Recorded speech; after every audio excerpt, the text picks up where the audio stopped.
ladies and gentlemen, the President of the United States. Good evening, my fellow Americans. We now stand 10 years past the midpoint of a century that has witnessed 4 major wars among great nations.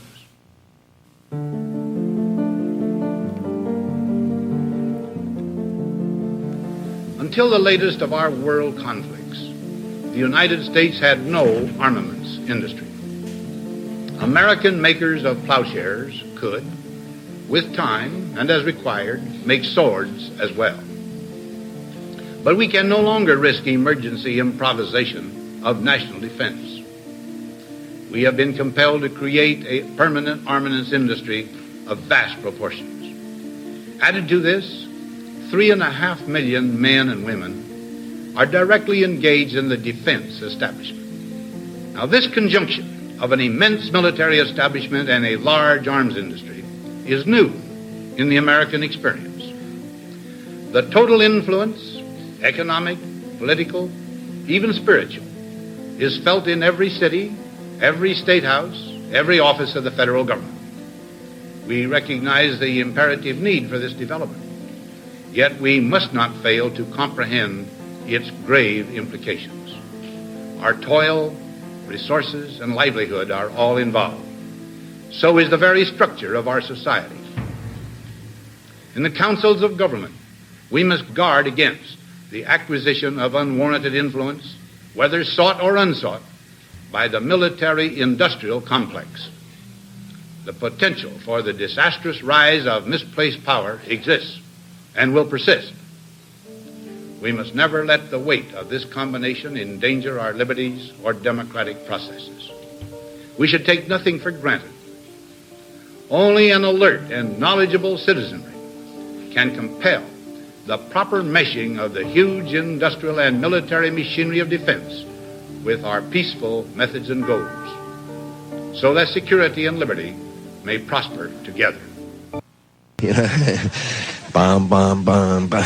Anyway, when veterans are together, veterans joke. President Dwight D. Eisenhower, ladies and gentlemen. And now, ladies and gentlemen, live from Pittsburgh Studio number 1, it's Cold War Radio. Here's your host, Hutch Bailey Jr. All right, ladies and gentlemen, the world did not end. I repeat, the world, let me get a little background. The world did not end. The world did not end. Welcome. And thank you for choosing Cold War Radio from the Alpha Foxtrot studio behind enemy lines in Pittsburgh, Pennsylvania. I'm your host, Hutch Bailey Jr. The Cold War Radio patron hotline, 412-206-6208. The voicemail, 412-567-1460. Please visit SteelCityResistance.com. Become a Cold War Radio patron. Catch the research room, the video 2 page. Follow me on Twitter at @TheRealHutchB and Gab, Hutch Bailey Jr. Get the podcast everywhere there's podcasts. If you want to listen live, if you're listening to the podcast and you maybe thought you might want to dabble in listening live, we're on Eastern time, 8 p.m. Eastern on Spreaker.com/Cold War Radio, I believe. You can catch it at SteelCityResistance.com. The link is always there. Make sure you get involved in the chat room if you go that route. And I'm guessing that if you do, if you can, a lot of people can't at that time, but if you can, that's probably the place you'll go from then on. If you want to write to the show, write to scrtv@live.com or Cold War Radio, P.O. Box 10433, 370 Castle Shannon Boulevard, Pittsburgh, Pennsylvania, 15234.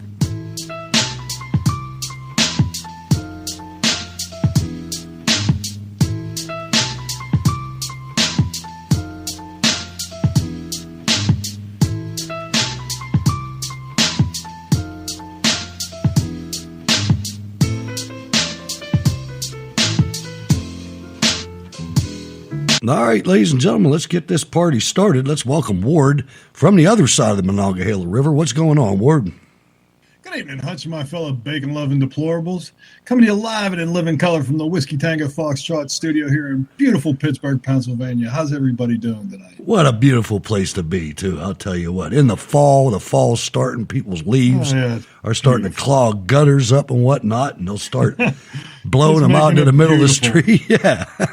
Yeah. When I used to live over in Shadyside this time of year, there were these trees. I don't know what they were called, but they had stink bombs on them. These little yellow berries on them, and they'd all fall, and cars would run over them, and the smell was putrid. Oh, yeah. Had to walk to school through those things. And then if it rains on top of it, it just like permeates. It's kind of like tear gas or something. Yeah. And when it rains, it kind of makes a gravy, and it just spreads out further. Yeah, it just thickens it up. Oh man, nasty. So anyway, it's fall. I can't believe that it's October already. Last couple of months really went by quickly. Yeah, it did. Hopefully, listenership will pick up a little bit. We were pretty down for the month of September, but I got a feeling that'll bounce back up. It normally does. I hope so. Anyway, if you think about it, everybody's on vacation and trying to get out and enjoy the summer, and and they don't have time for us. I understand that completely. Sometimes I don't have time for us, but that's the way it goes. But there is that. Hopefully, it'll kick back in. I got to start doing something.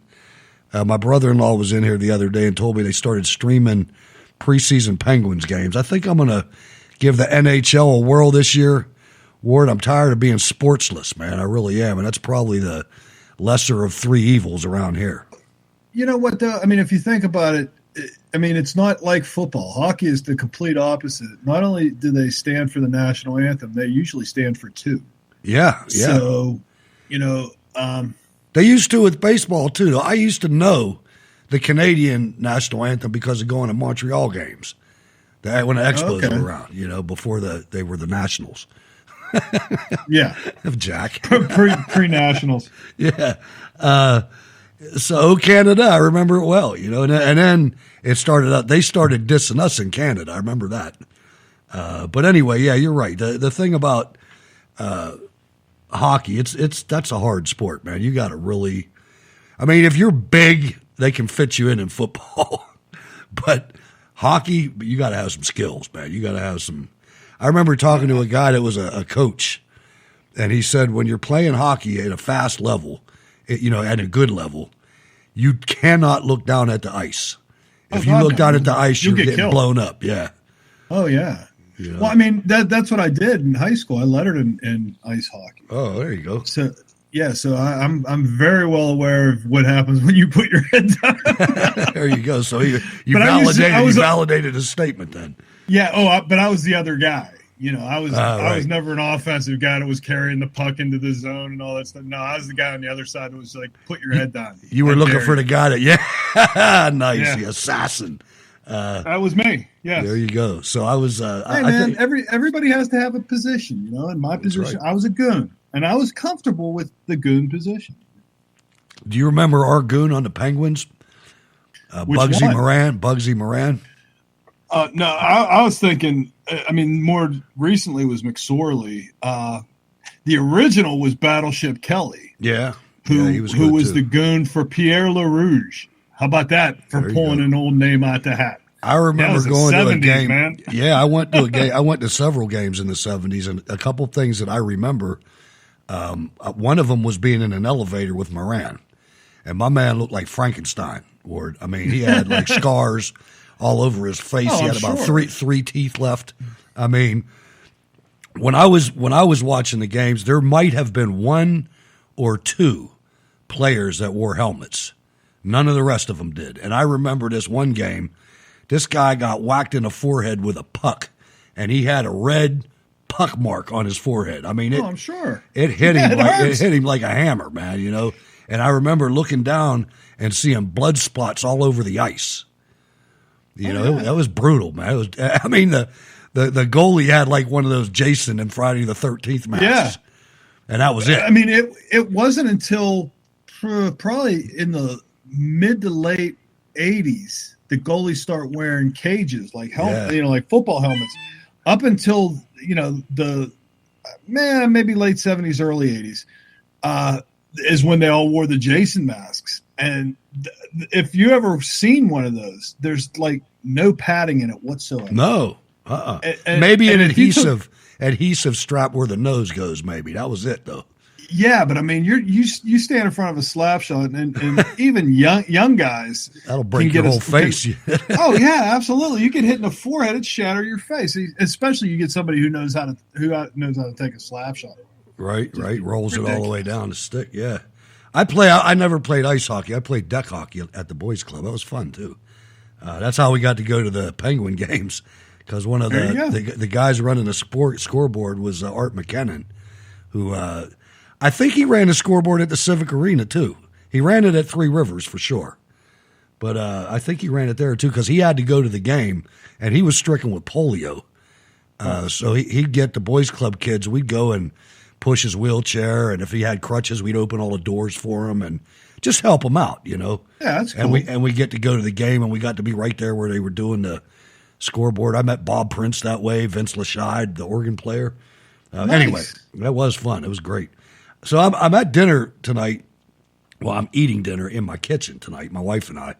And we have one of those, just a television that gets the signal out of the air. You know, the digital TV that comes on and then it fizzles out, then it comes back on, then it fizzles out. If it's raining, you don't get a signal. And Man, I was watching one of my favorite shows from my youth. I was watching Adam 12, man. I love that show. It's funny. My wife, and I'll bet you it's the same station.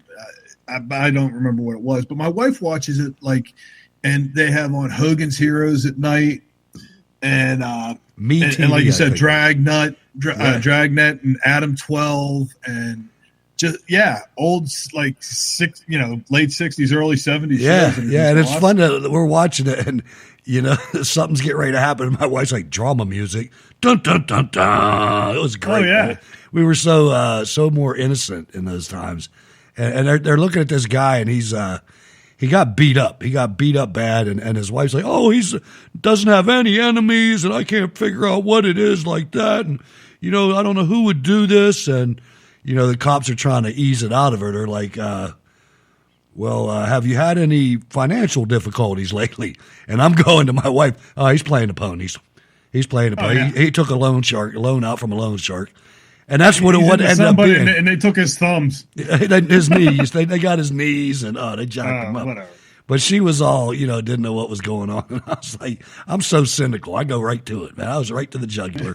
I'm like, he's gambling. Somebody whooped his butt. He took a loan. And, I'll tell you what, though. It was, it showed you how strong the dollar was back then. Because my man took a $200 loan out and was making payments for 2 years. You know what I mean? That's how strong the dollar was back then, making payments on $200, But I like the cars too. Because Adam 12 had all those American Motors cars. I couldn't remember the name of the sedan. It might have been an Ambassador, the regular cop car. And then they had the station wagon when Sarge would come up with the station wagon. Anyway, a little bit of remembrance. So there was some drama today. I guess pretty much everybody experienced it. As you know, I do the Wayne Dupree show from 12 to 1, and we couldn't broadcast. I mean, we couldn't figure out what was going on, and everybody thought it was their own thing. And then next thing you know, you're hearing reports from the damn Philippines and stuff, that Facebook went down. And it was just when you look at what happened yesterday, 60 Minutes had a whistleblower on that was telling you about Facebook and Instagram and how it was damaging teenage girls. There was a couple things that happened. That happened, and there was a Pandora's box worth of documents that came out on rich people and where their money is. And there's all kind of speculation, but Ward, I mean, you're the expert on this. Any idea what happened or background or anything? It's something that I'm not real up on. I know there's algorithms and all this kind of thing, but this sounded like a kill switch to me.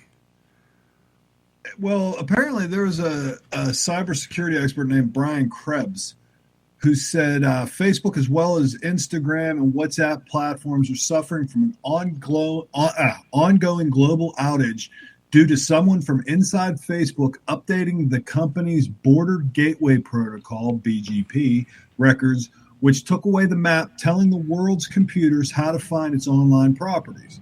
According to the New York Times reporter, employees cannot even open doors with their security cards due to this catastrophic outage. While it remains unclear as to why this happened, Krebs says how it happened is clear. On Monday morning, something inside Facebook caused the company to rescind key digital records that tell computers and other devices how to find the destinations online. Well, there you go. I mean, that's a real nice, that's a convenient excuse. And I'm not trying to be the conspiracy guy and all that stuff, but I don't believe in coincidence. No. And not right after that happened on 60 Minutes. That was damning, too. It was damning. You get something like that, but at the same time, the outage gets people talking about the outage and not what this whistleblower said. How about so that? It's almost like a false flag. Yeah. Just think about it that way. Sure. Nothing for nothing. I'm just saying that's a possibility. It is. And there's a lot of people. Well, I'll tell you, I heard an analysis today that, for instance, when Project Veritas exposes something, he basically exposes it to us, to people that follow O'Keefe and Veritas, not a liberal out there, all conservatives. So he's basically, his format is preaching to the conservative choir. He's like talking to a bubble into a sealed room. Yeah, an echo chamber. He's not getting any movement. But when a woman goes on 60 Minutes, it's kind of like when they go on 60 Minutes and network television and the leftist fake media about the vaccine mandates. Now you're pissing Black Lives Matter off, and Nicki Minaj. And I think the same thing happened with this woman on 60 Minutes. They hit everybody. Now everybody's talking about this, so who knows what happened or who did this. But that's why, it's awful convenient that at a time when that, crap hits the fan, shortly thereafter, they accidentally revoke keys. I know. That doesn't. That just. I was thinking it's Zuckerberg with a Chinese pistol to his head, saying, "All right, I'll hit it. I'll push the button." You don't know. Well, you have no idea what's going on here. The thing is so big, which is, starts another conversation. Is should it be more regulated? They really did a lot of damage to the United States during the election cycle, in my opinion.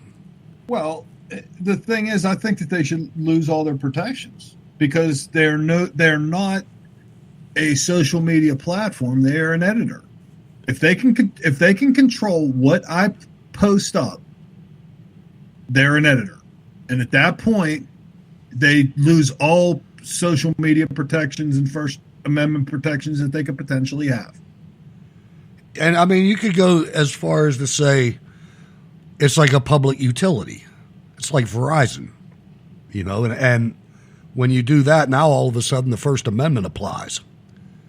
Well, you have the First Amendment applying because they're saying that they're a free social platform, but at the same time, they're editing what I can say because they don't agree with it or they decided that whatever I said was fake news or whatever you want to call it.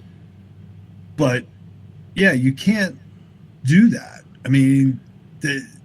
There has to be some sort of way of retribution because what they do is that they say, well, it's free, so you can go elsewhere, and we're still going to control what gets said, and they can decide, with their algorithms and whatnot, what you see, and they do. So that's what this whistleblower was laying out there, and she laid the motivation at money. Sure. At clicks on advertisers, and if it bleeds, it leads is basically what they do. They take angry replies and comments, and they put them up front. And when you have some of these accounts, that these people are looking at, and there's 2,000 comments. It's not possible to read all 2,000 comments, so they load them up front. And all of the negative comments are the top 100. And these young girls are looking at these things, and even though it's detrimental, it causes them to keep coming back, or open new comments, new posts, new threads on a comment. It's devious. It really is. And she laid it out there, man. And especially when you start talking about younger kids, and they crave acceptance to begin with. And when they join something like Facebook and they're not getting the recognition. I mean, somebody on Facebook says you're ugly, and then you get all these other jackholes that just jump on, pile on. Yeah, you are. Yeah. And then these people, and they wonder why these kids got, complexes and whatnot, and they have all these mental problems because they're subjected to this, and they think that what people say on Facebook matters. I know exactly what you mean. And the thing is, the school systems, a lot of the school systems are countermanding things that protected our culture for generations. You know what it is? Nursery rhymes. You think of how critical those are to a young kid growing up. Sticks and stones will hurt my bones, but names will never hurt me. I've seen curricula where they counter that, where they say, no, that's not true. No, words matter. Words, no, this is hate speech, man. This. You know what? Sticks and stones will break my bones. You give me a stick and you call me names, and we'll see who ends up worse. But you know what I mean? It's like, these kids. No, I absolutely agree with you. They think that when somebody calls them, a disparaging name, their first reaction is to go into the fetal position and start to whimper. It's sad. And it's you have to. Or shoot up a school. Shoot up a school, something like that. You have to teach kids that they got to be able to stand up for themselves. You're not going to get away with, you're not going to run bullying out of schools. That's never going to happen. Nope, it's part of You're never going to condition. legislate it out. You're always going to get the dumb, tough guy who wants to fight the world. And guess what else you get? You get the dumb chicken that does the same thing. You get the dog that does the same thing. You get gorillas that do the same thing. It's part of our world. That's exactly right. Just like a man and a woman is nature. But I digress. Exactly. Yeah. So I'm into watching a little bit of college football. And it's kind of hard to watch the Pitt Panthers because they put them up against these high school teams. I don't know what this is. They get like 70 points in a game. No, I'll tell you what, though, dude. Georgia Tech, I watched that game. I thought that they were real. I thought that it was going to be a really good game. And then all of a sudden, Pitt just exploded. I know they did. And Georgia Tech's traditionally a fairly tough school. There wasn't anybody at the game. No, it wasn't. And in fact, I was talking to my brother and I said that. I'm like, Georgia Tech's not a bad squad. It's not that they've traditionally been bad. You know what I mean? They might have had a bad season or so. But, they're not traditionally bad. You'd think that they'd sell out, in the middle of Georgia. That's in Atlanta, for God's sake. I know. Well, what about Alabama Ole Miss? That was like, wow. That was a crusher. I felt bad for Ole Miss, man. I think they picked it up at the end. They got a little bit of their dignity back, but for most of that game, man, they had 7 points. They were getting crushed. They didn't even have any points at first, man. But and then I watched Penn State, and they were phenomenal too, man. I didn't even watch the whole game, but it was good. It was good. Oh, but I watched it till it got completely out of hand. And that's what happened. That was same with me, man. It's like, why am I watching this? Plus, it was kind of late too, if I remember right. Yeah, they started. They've had the late game. Yeah, they've had the late game the last couple of weeks. So wouldn't you? If you were the networks, that stadium's unreal, man. That's one thing. So is the Alabama one, but wow. Yeah, that's not Happy Valley, man. Happy Valley is a completely different animal. Did you see the stuff that they're doing now? What's that? They have the students and everybody, and they'll tell, okay, if you're in this section, you wear a white shirt. If you're in this because it was you white wear and a blue shirt. But it's based on sections, and they spell stuff out. They do all kinds of stuff. It's awesome. It's awesome. It's a great place to watch a game. After the game, there's absolutely nothing else to do around Penn State, but the game is a lot of fun. Absolutely. Matter of fact, there was a lot of good games this week. Some of the college games where there was a lot of action were Oklahoma State, North Carolina State, Auburn, Kentucky. And even NASCAR got into it a little bit. Let's listen and hide your children.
Let's go, Brandon. Fuck Joe Biden! Fuck Joe Biden! Fuck Joe Biden!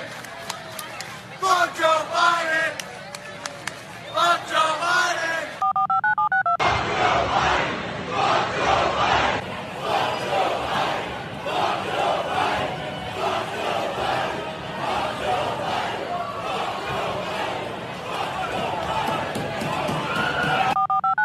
It's such an unbelievable moment.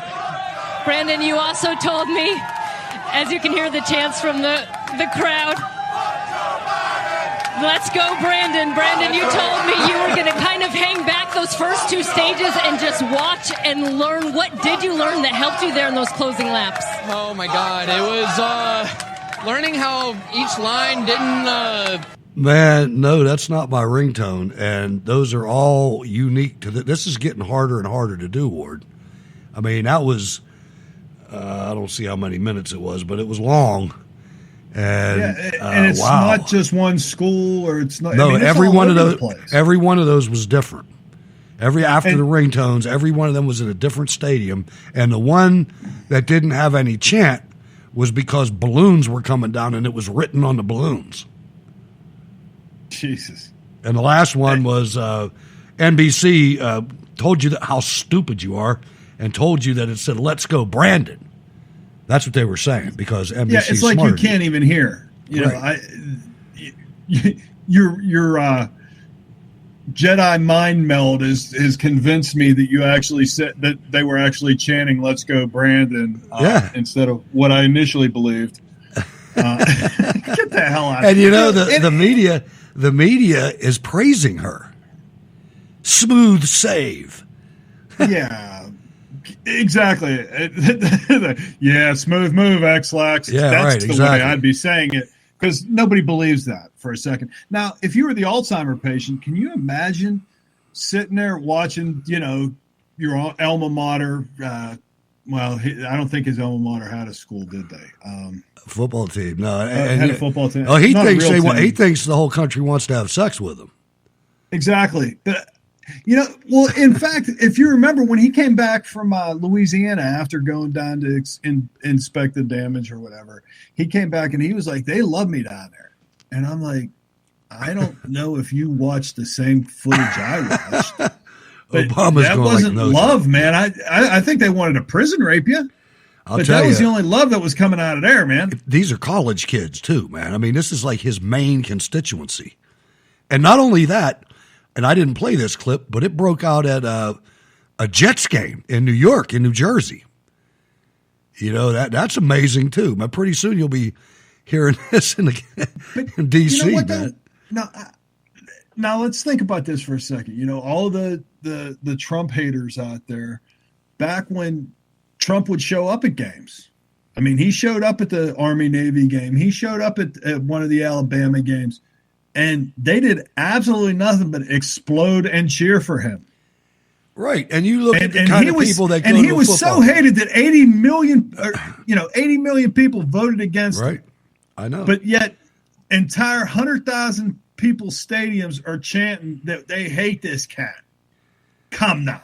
Right. And I mean, you look at the kind of person that goes to a football game or any sporting event, and they're not like they're the alpha males. You know, they're the people these are the people that want to love our country. These are the people that want us to succeed, that want us to keep winning. You know, they want our military to crush the enemy and go home. You know, they don't want a nation build.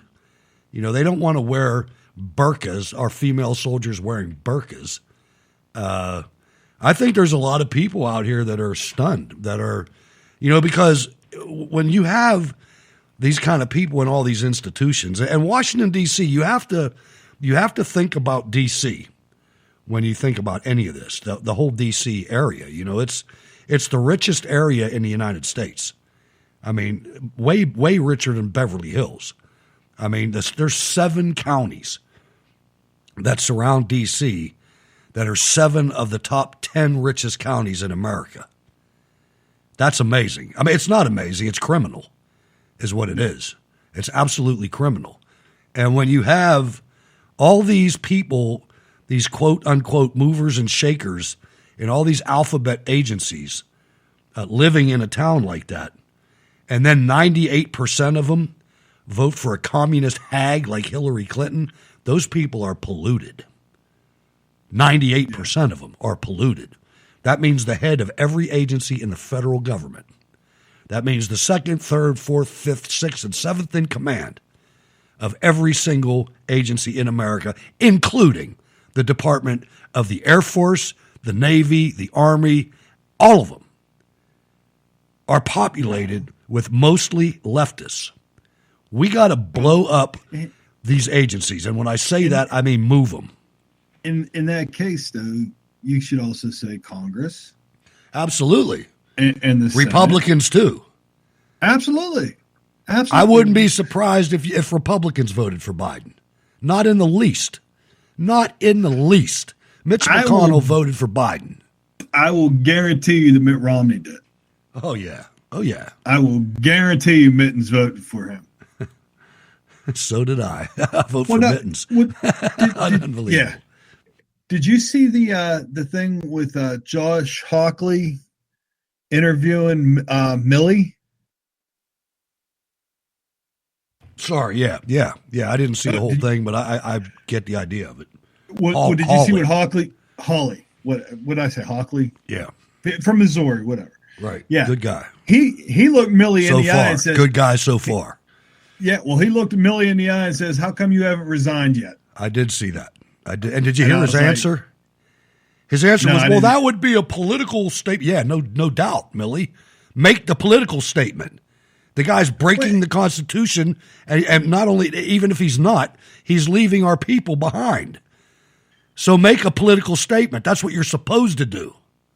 And the thing is, you watch this hearing, and we'll call it a hearing because nothing's going to freaking come of it. Nope. But in any case, the first thing Millie does is he blames Biden. Austin blames Biden, and then Austin starts blaming Millie, and Millie's, and it's like, really? They're not very good. They're not that smart, man. They're really not. Either one of them. I mean, it's and it was horrible. very apparent. I mean, if you are a politician, and this lieutenant colonel in the Marines, we're going to talk about him in a minute too. But if you are a politician, and that's what you're aspiring to be, you're not going to be a very good one. If you think that your road to victory is against us, you're a damn fool, and that's probably why the U.S. military hasn't won a damn thing since World War II, Ward, because of people like them. Now, and the other thing, too, is you got to consider, like, when you had presidents when we had real generals like Eisenhower and Patton and, whatnot.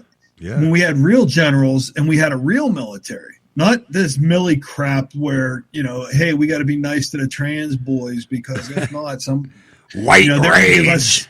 They're going to give us such a pinch. Whatever. I just have a big problem with, because when I went in, it wasn't don't ask, don't tell. It's like, hey, you queer? Nope. All right, you're in. Right. I mean, it was. That was a question. That was a question on the entrance exam. It was a crime. And if you would have lied about it, you would have been court-martialed. And it wasn't a crime because of some social cultural bull. It was a crime because you can't have that in a military formation. You can't, man. I mean, the way men live, even in the Air Force in some instances, I mean, you're touching each other, man. When you're sleeping in the cold, you're leaning up against each other. It's not gay. It's freaking, I don't know what you call it, but it's a different. It is what it is. Yeah. That's right. And a homosexual in that picture doesn't work. No, because I mean, in any case, there's a psychological aspect to it of, okay, I don't want this gay guy on my back. Right. And not only that, but the same way with females in the military with males. That's why for generations we had separate forces. And that's probably better that way. At least when you have an operation where men are dying, when you're fighting, when you're in combat and you're in danger, there's two kinds of love. There's love of ethos, or eros rather, and I forget what the name of the other love is, but the other love is men loving each other and women loving each other. And it's when you're in dire straits and you have to count on the guy next to you. And the thing about this situation, this dynamic, is you can only have one at a time. You can't have, eros is the love between a man and a woman, and where people are courting and things like that. And you can't have that in the same environment that you have loving your buddy in a battle situation, because it crosses everybody's wires. When you have a woman in a formation of 6 guys, 2 out of those 6 guys want that woman, and they're not trusting. It messes up the whole trust thing. If I bail me out, am I making any sense? No, you're making a lot of sense. I mean, there's a lot of things that got stepped on in a need for political correctness. Instead of saying, hey, you know what, there's some jobs that women are better at than men, and there's some jobs that men are better at than women. For example, men are better at picking up heavy objects and carrying them places. Women are not. That's why I don't believe a woman should be a fireman. Hell no. Because as big as I am, if a woman comes to my second floor to carry my big ass out the window, it ain't going to happen. And you put on a bunch of pounds of firefighter gear. I know people in the fire service that show me the woman that's going to carry his ass out. Yeah, but show me too. And I'm not saying that women can't be productive and that women can't serve. That's not. But you have to. But you have to come down to the science, and they're different. Yeah, I mean, men and women are different, and they have different purposes, and that's just the way it is. Sure, and they're built different. Women are not built to carry weight. God. Yeah, absolutely. I'm completely excited about the fact. Me too.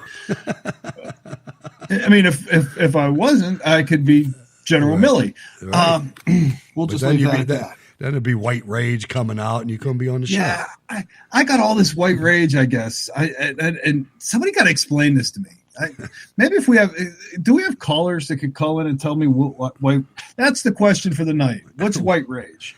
Right, somebody needs to explain. Don't call yet. Don't call yet. Yeah, at 9 o'clock, call in and explain to Wardy what white rage is, because he has no idea. He's a complete moron. Well, speaking of white rage, there's a guy, a Pennsylvania Democrat in the House of Representatives. His name is Christopher M. Rabb. Black guy. You're not going to believe this. I read this and I was stunned, man. He sent out a memorandum to all House members regarding his legislation that will enforce reproductive responsibility among men. The bill will force men to undergo vasectomies within 6 weeks from having their third child, or their 40th birthday, whichever comes first. This legislation includes a $10,000 reward to whoever snitches to the proper authority on those who have failed to submit to forced sterilization within the allotted time.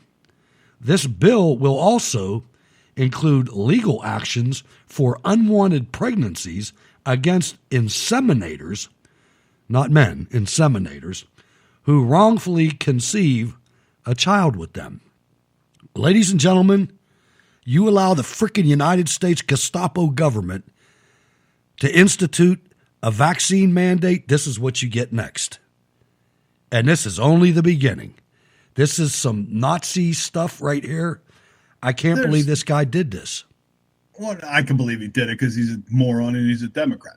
But the fact that there's no way that this passes any kind of constitutional muster at all. I mean, the vax is. No, it's not.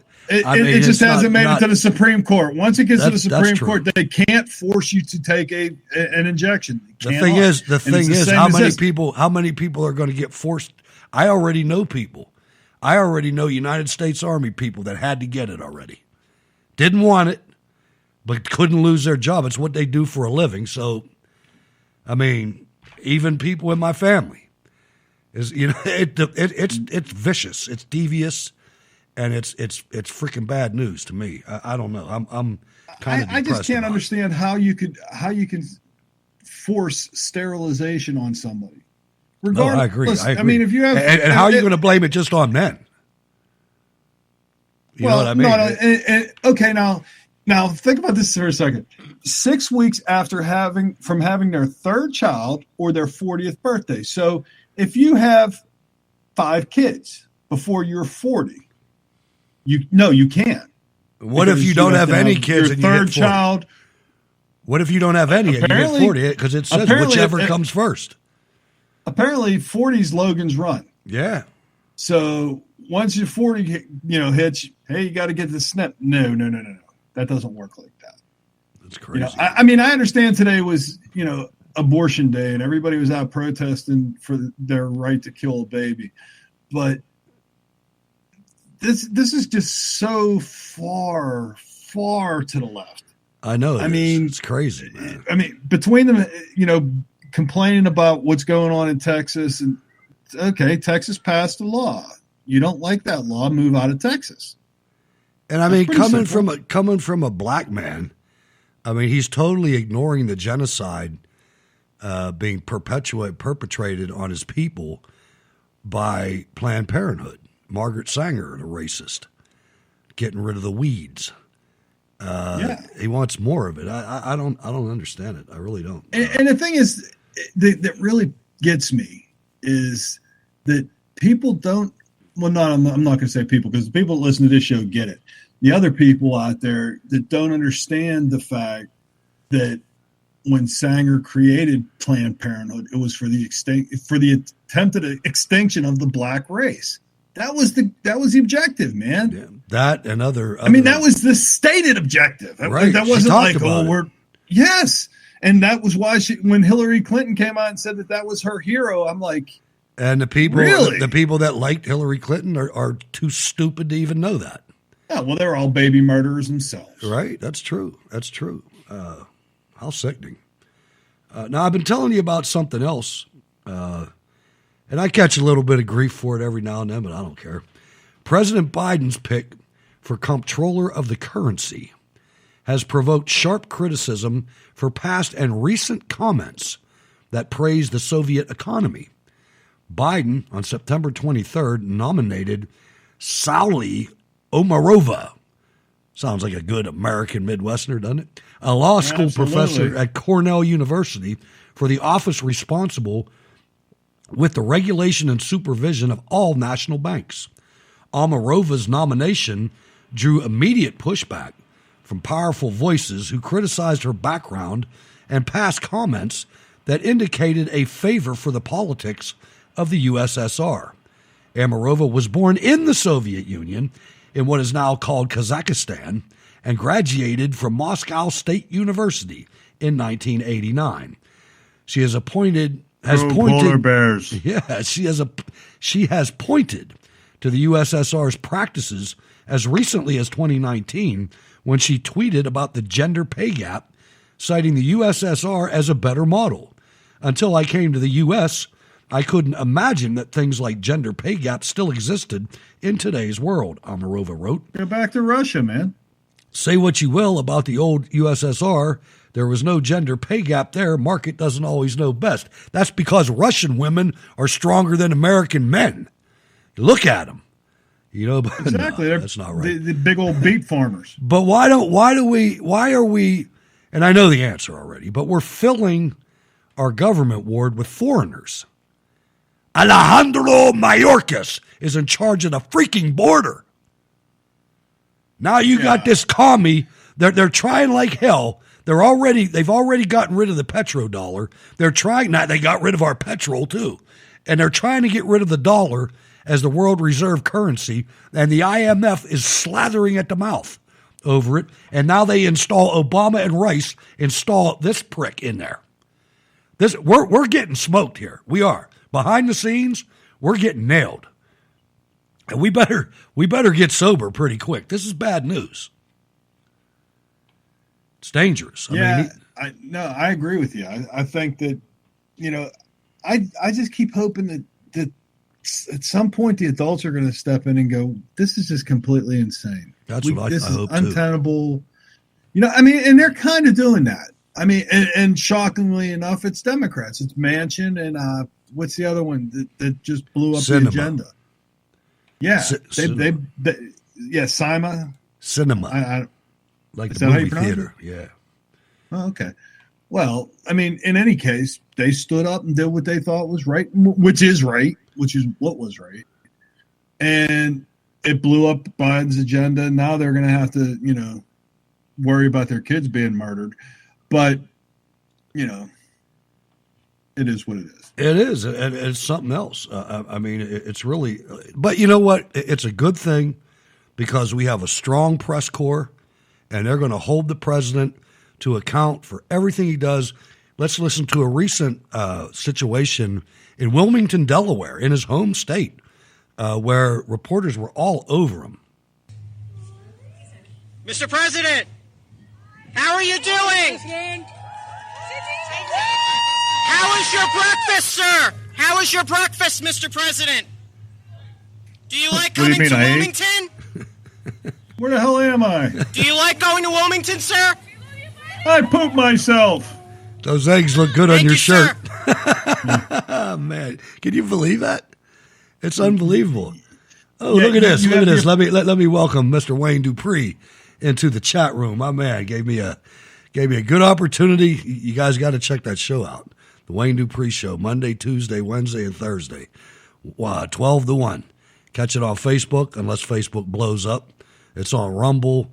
It's all over the place. On Fridays, it's on censored.tv, Friday nights.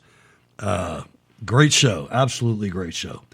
Thanks for coming by, Wayne. But, yeah, you can't have a press corps like that. He sounded like he was 12, didn't he? Well, yeah, but, that's the common thread. This press corps never challenges him. They don't challenge Kawasaki. They leave her alone. She can say whatever she wants. You got the one guy from Fox, Ducey, and he's about it. I know. And you wonder, are they going to fire him? is he going to last? I'm sure he's on his last leg. him and Jesse Waters. Yeah, right. Yeah. Tucker, they're going to keep him because they still got to pay the light bill. Yeah. But, because, Jesse Waters came out and was bad-mouthing. What was he bad-mouthing? Oh, the fact that Fox didn't say anything about the election results in Arizona. Right. And how they've completely refused to cover it. So unreal. There it is, man. I wanted to talk about this. This is something I'm a little conflicted about it. But what I thought about first when I saw this story was, what the hell is wrong with our officers, man? How can you be? Ward, you were in the military. Half the audience was in the military. How are you in the military and don't like Trump? I can't figure that out. I mean, especially people that are in right now, like this lieutenant colonel. He probably had to do 10 tours in Afghanistan as a Marine Corps infantry officer. I think he's an infantry officer. You cannot go to Afghanistan or Iraq for any amount of time and not see the corruption. It's right in front of your face. And for you not to support, not even that, for you to support the Democrats who hate you is beyond me. This guy, Lieutenant Colonel Stuart Scheller, says, to Trump, tell your son to stop tweeting about me. Lieutenant Colonel Stuart Scheller insults Trump and his family. President Trump, I was told by everyone to kiss the ring because of your following and power. I refuse. While I respect your foreign policy positions, I hate how you divided the country. I don't need or want your help. You do not have the ability to pull us together. You may even win the next election, but your generation's time is running out. Tell your son to stop tweeting about me. Your whole family knows nothing about us or our sacrifices. I could never work with you. I'd rather sit in jail and be released with a dishonorable than make compromises in my beliefs. I understand that, and I respect that. What I disrespect is your beliefs. And I don't know how you handle this one. I mean, it's because I don't want to get the guy, I mean, I don't want to hit him while he's in jail, but at the same time, I'm thinking, man, screw you. You're out of my life. Exactly. I mean, what do you want? And in fact, well, let's back up for a second. This lieutenant colonel had to kiss the ring. A lieutenant colonel had to go and have a conversation with the president about what? Come on, that's ridiculous. The whole happen. thing of I mean, the guy ought to. If you're in a situation like that, I mean, the way I was brought up, you're going to accept all the help you can get.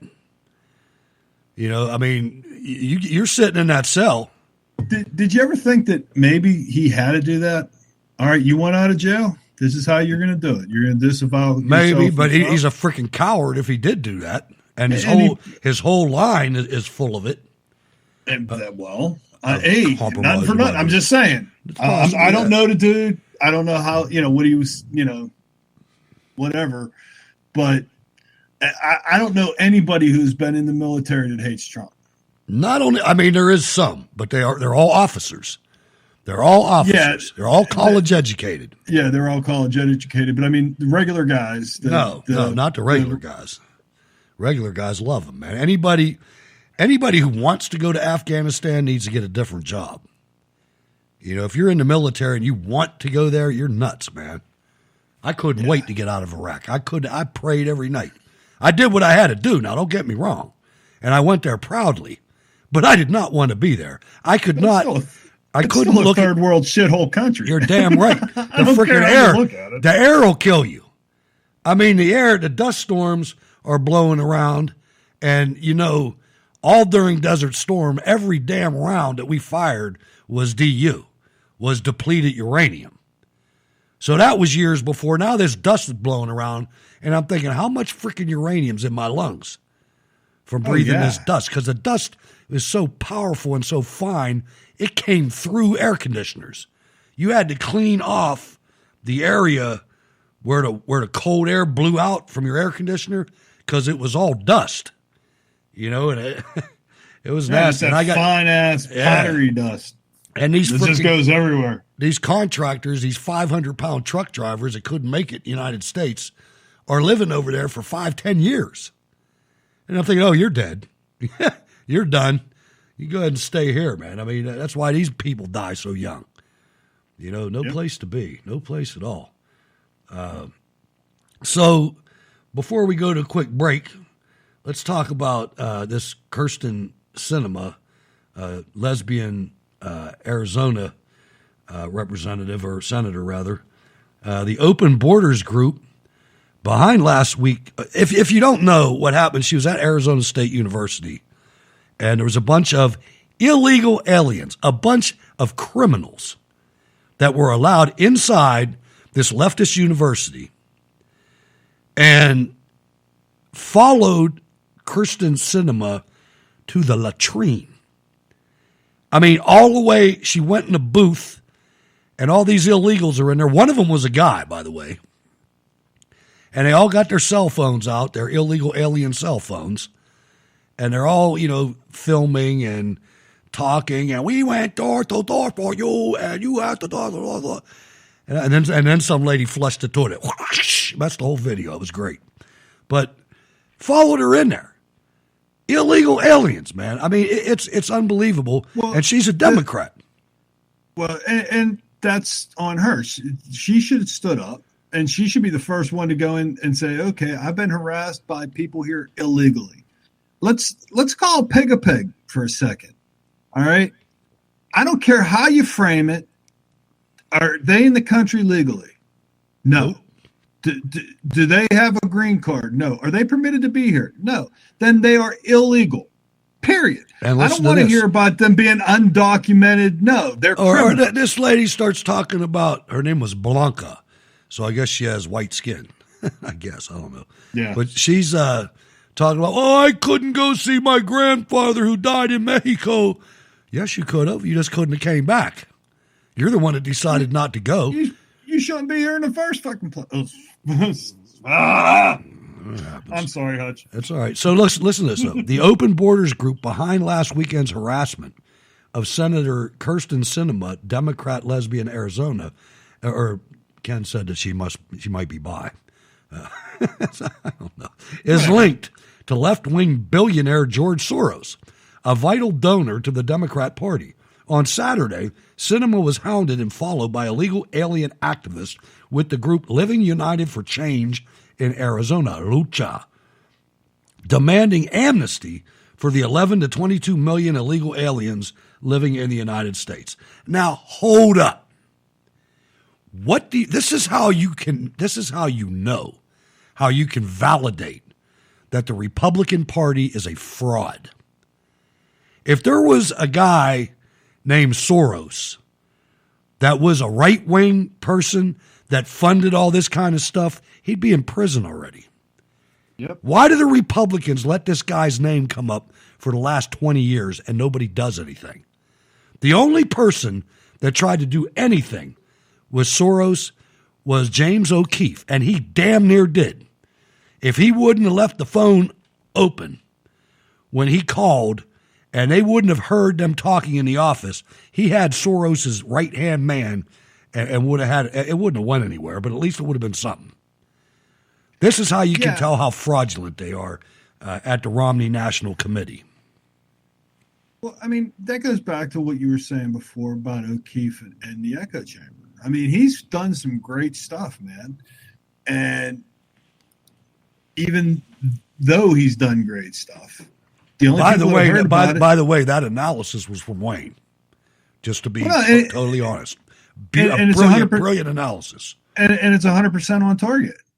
Because when you consider, I mean, when he released, I mean, even back in the day when Andrew Breitbart was still alive, and Breitbart was his mentor, and teaching him this is how you do it, he was only releasing this stuff on Breitbart. You know, Fox picked it up when he was doing the stuff with the Acorn and whatnot. But, I mean, some of the other stuff that he did, they didn't even cover it. And if they did, it was maybe a day. You know, the whole thing with the Twitter and Facebook stuff and that he did. CNN, that was another big one. I don't think they even covered the CNN one. I don't think anybody covered it other than Breitbart and Wayne or whatever. But, I mean, nobody in mainstream media carried it. Nope. Absolutely right. Ladies and gentlemen, you are listening to Cold War Radio with Hutch Bailey Jr. and Ward Miller.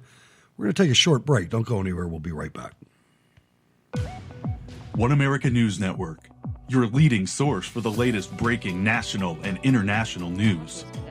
With nearly 4 times as many headlines as the other networks. Straight news, No speculation, no opinion, just the facts. Complete coverage 24 hours a day, 7 days a week. One America News Network, your source for credible news. The very First Amendment in the Constitution of the United States of America gives us the freedom to express our opinions and ideas in many ways. Speech can be weak, speech can be strong. Speech can be words, speech can be song. Speech can breed love, speech can breed hate. Speech can be poor, speech can be great. There are so many things that speech can be, but above all else, speech must be free. This message is brought to you by the NAB Education Foundation, the Broadcast Education Association, McCormick Foundation, and this station. Trayvon! Yeah, I spent more time on my hands and knees picking through rugs, smoking anything that even remotely resembled crack cocaine. I probably smoked more Parmesan cheese than anyone that you know, I'm sure, Tracy. But why, some say, the moon? Why choose this as our goal? And they may well ask, why climb the highest mountain? Why, 35 years ago, fly the Atlantic? Why does Rice play Texas? We choose to go to the moon. We choose to go to the moon in this decade and do the other things, not because they are easy, but because they are hard. Because that goal will serve to organize and measure the best of our energies and skills. Because that challenge is one that we're willing to accept, one we are unwilling to postpone, and one we intend to win, and the others too.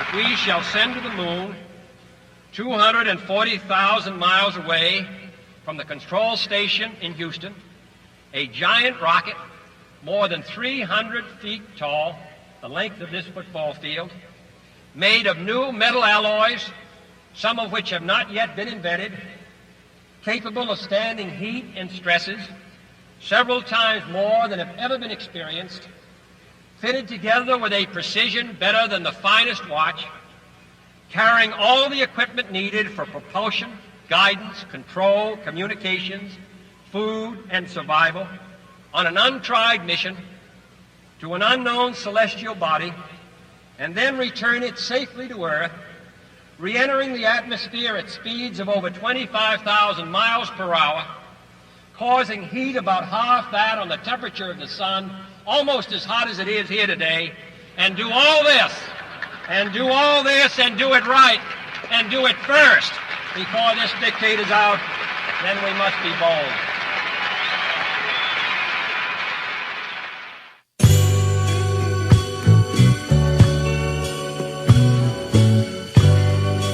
Where's Larry Sinclair when we need him?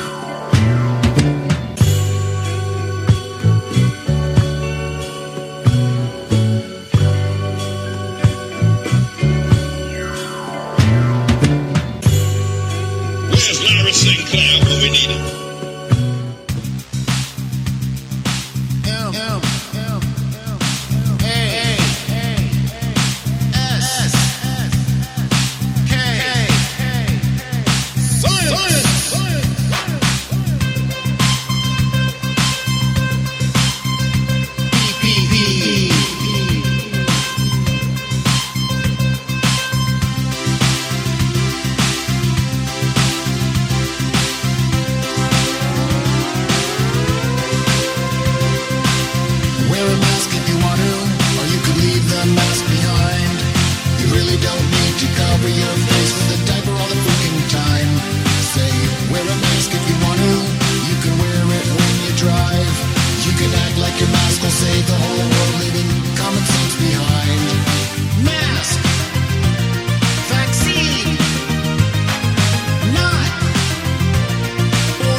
wear a mask, showing everyone you comply.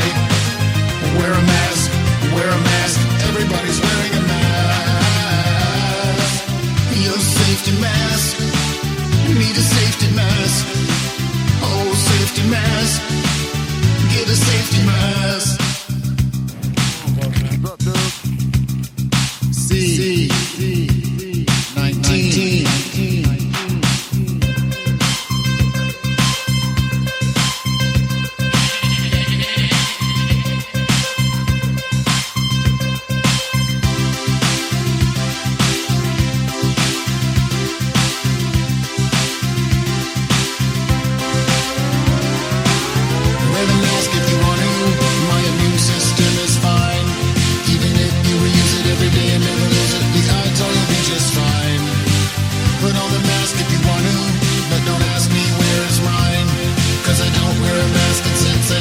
Just stay 6 feet behind.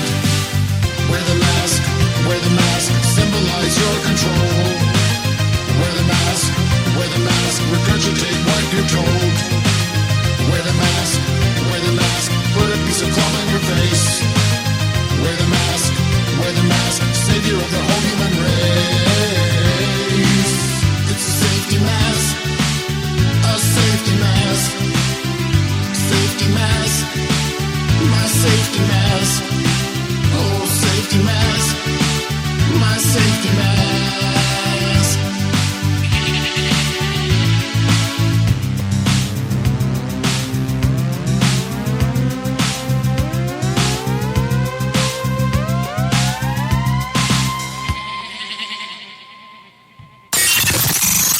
And now, ladies and gentlemen, live from Pittsburgh Studio number 1, it's Cold War Radio. Here's your host, Hutch Bailey Jr. All right, we are back, ladies and gentlemen. Let's finish this up with part 2. I just pasted a link in the chat room for this iconic image.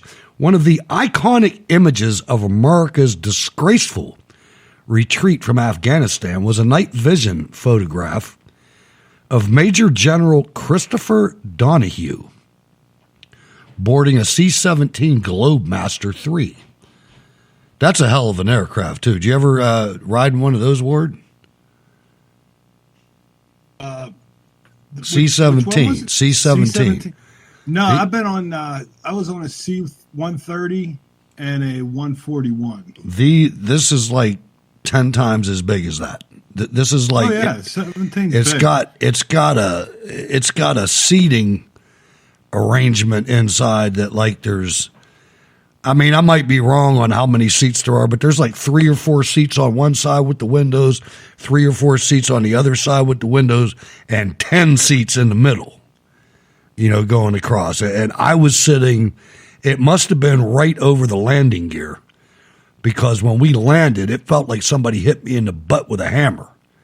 But this thing was huge. You look up, when you're in the passenger compartment, and you look up, the pilots have to go up like 3 flights of stairs to get to the cockpit. Oh, yeah, they're big. Yeah, these things are huge. I only ever rode in one, but anyway. The only one I've seen that's bigger than that's the C5. Right. Have you ever seen one of them? I have. They're the ones that they lift up the nose and the tail, and they can put tanks on these things. 2 of them. Yeah, they can put 2 M1s in there because I know the Army stuff. But it's ridiculous. They don't look, these things are so big, they don't look like they should be able to fly. Oh, God, no. I remember. You should be able to play. You could play football inside one of these things. Yeah. I mean, it's just a big hole. I remember watching a political commercial when I was at Fort Benning for some Georgia politician. I think Herschel Walker was in the ad. Anyway, but they're looking back because they got some big airfield down there, and they're looking back, and you're looking at the plane, and you're listening to this politician talk. And then the camera slowly starts zooming in on this plane, and the next thing you know, you see like a little speck on the wing or near the wing or wherever, and it keeps coming in, and here it's the guy talking, and he looks like a piece of dust. And next to this plane, it's so big, man. I mean, and then you it's see ridiculous, man. It is. So anyway, One of the iconic images of America's disgraceful retreat from Afghanistan was a night vision photograph of Major General Christopher Donahue boarding a C-17, the very last American paratrooper to leave Afghanistan. Square-jawed and upright, he looked like the personification of those brave Americans who fought, bled, and died in Afghanistan for 20 years. The only phony part about the picture is that he had a rifle, and generals don't have rifles. But anyway, he did. Red State, however, has exclusive information that Donahue is just as bad as the other Obama-Biden generals. He allegedly kicked 50 to 100 genuine American allies off the plane, leaving them to almost certain death so he could load a big souvenir to take home. According to Red State's exclusive report, though, Donahue had some important business to take care of before boarding the plane. He needed to squeeze on a souvenir, an inoperable Taliban-owned Toyota Hilux with a fully operational Russian see, they messed this up. It's really supposed to be called a ZSU-23-4 anti-aircraft autocannon mounted in the bed. Doing that violated standing orders against taking war trophies, but heck, people often bend those rules, right? But does everyone who bends them leave 50 to 100 American allies behind to make room in the plane for a war trophy? And worse, apparently hand their information over to the Taliban. According to Red State's informants, that's exactly what Donahue did. He made everybody get off the plane, Ward. And I just described how many people could fit on this thing, a lot. Then he puts this truck on there with a 4-barreled anti-aircraft 23-millimeter Soviet anti-aircraft gun in there. And obviously 50 to 100 people wouldn't fit back on the plane. What a scumbag. I mean, our military's full of these people. You know, we need a purge in the worst way. We really do, man. It's becoming an existential threat. You know, I said this on previous shows. Pretty soon, you know, the military has had a pretty long-standing era of the American people loving them. But we're old enough to remember, and I know a lot of people in the audience are old enough to remember, that was not always the case. And it's not going to be the case for much longer. And the thing that's sad about it is that the GIs are going to be the ones that suffer for the activities of these General Westmoreland type idiots that are running the show. And I think one of the things that needs to be done, there needs to be a complete overhaul of every service academy and every ROTC military science branch. No, I agree with you 1,000%. I mean, you can't have, you know, a cancer in the General Corps. No. I mean, and that's what we have right now. Hell, it's down to lieutenant colonels. You listen to the Marine. Yeah, apparently it's down to a lieutenant colonel now. But I mean, but they're all products of the same place, is my point. Whether it's West Point or it's Kalamazoo University, right? They're all taught the same thing. You have the requirement for Senate approval for anybody over 06. The Senate has to approve them, every star. You know, so had to do that. Well, they had to do that too for NCOs, for at least in the Air Force, for senior master sergeant, master sergeant and above. To get busted, it took congressional approval. Right. Yeah, I do remember that. I think they could get promoted within the service, but yeah, for them to get busted. Yeah, for any of the senior NCOs to get busted, it took an act of Congress. 412-206-6208 if you'd like to contact the program. I know there were some people in the chat room that wanted to call up. Now's your time. There's some funny things going on out there, man. I'll tell you. I have a story here. Boy, talk about this. I would have loved to have this when we were doing Berg's Eye View. Because I love stupid criminals. Stupid criminals make the best content. Absolutely. I mean, you used to do it on your show. Yeah, your stories always came from Florida. They were all Florida because people in Florida are completely mental. But it was always fun. I mean, Right. Because they'd come up with the craziest. There was one I just saw today where a woman stabbed her husband with a squirrel. Okay. And that was in Florida.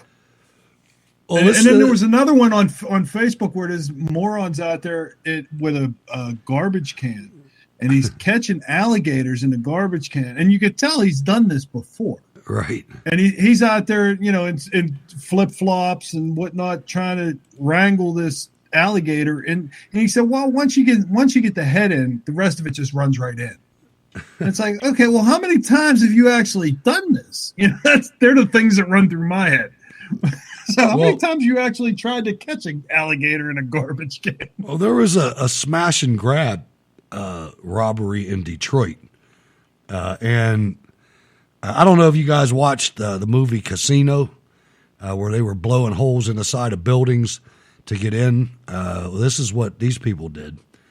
And, well, let's listen to the clip, and then we'll talk about it. Police are investigating a smash and grab overnight that happened on Verner. Right now, there's a huge hole in the side of a building where it appears the thieves tried to crash their way into a business. Fox News' Robin Murdoch joining us live from the scene with the very latest. Robin? Good morning, Amy and Jay. Yeah, you are right. There is a gaping hole in the back of a Foot Locker and Dollar Tree store here on the city's southwest side. I'm going to step out of the way so we can give you a better look at the hole that we are talking about that police have been investigating for now 4 hours here. Police were called out to this location, which is the 6100 block of Verner Highway on the city's southwest side. They were called out here at about 3 o'clock this morning. Now, police believe the suspects crashed into the back of this building with a large truck to try and get to the goods inside. And we've been looking at that hole all morning long in the back of the business. We also see the cab of a semi-truck out here. It's been parked in the street all morning long. Police, they have been taking photos of it, and it is believed to be getting towed away from the scene any time now. They are currently getting it hooked up and pulled off of site here. Now, investigators think the suspects may have accidentally broke into the dollar store, thinking it was the nearby Foot Locker. That is one of the things that they are currently looking into. Police, they are checking for fingerprints. They are checking for any other evidence that might help them pinpoint exactly who is involved with this overnight smash and grab. Of course, if you have any information that could help them track down these suspects, give them a call right away. Reporting from the city's southwest side, Robin Murdoch, Fox 2 News. I mean, you talk about low standards. To me, it's low standards even going into Foot Locker, but at least you could sell those. But could you imagine having such a jacked up recon system that you do all this work and you bust in and it's like, damn, paper plates. I got the Dollar Tree. I got some streamers. And what I thought was interesting, though, was her comment, because she's trying to over-explain everything. I don't know if they pay her by the word or whatever, but whatever it is. But when she was saying the police were standing around for 4 hours observing the hole. Yeah, right. I'm like, those donuts were captivating. How long does it take you to observe a hole? Right. Okay. And ladies and gentlemen, if you go to the video 2 page and watch the video, you can look through the hole and see the Tupperware. It's like these dudes had to be pissed. So funny. It is. It's stupid criminals all day long. But the thing is, how dumb can you be? I mean, it's not that difficult. It's like, okay, here's the front of the building I want to break into. So I'm going to go over this side, just punch a hole in the wall. I should know which building it is, right? You'd think so. You would think that would, All right, let's go to the phones, ladies and gentlemen. Let's go to, I'm guessing this is History B, but it might not be. It's telling me Lancaster. So if you're from Lancaster, how you doing? 7346, you're up. That's you. Go ahead. I'm trying. I can't get it to work. It's working. You're working. We hear you. We can hear you. Oh, you can hear me? Oh, I'm sorry. How are you doing, Hutch? This is History. Good. You must have moved or retired or something. I'm sorry. No, wait. I'm having technical. Okay. Could you still hear me? Yeah. Yeah. We hear you fine. Okay. I'm sorry. I'm taking up your precious time. No, that's fine. Ladies and gentlemen, History B is a former co-host, and we love to have her on the show. So good job, Ward and Hutch, on your shows. I've been listening now and again. I've been really busy with teaching. But, Ward, you had asked a question about white rage, right? Yes. What is that? Yes. All right. So I have a little, you probably know all this. So, of course, we know it's a big lie and it's a false flag and everything. But Carol Anderson is the one who coined the phrase. And she is a Black professor of African American Studies at Emory University. And, of course, her research focuses on public policy with regards to race, justice, and equality.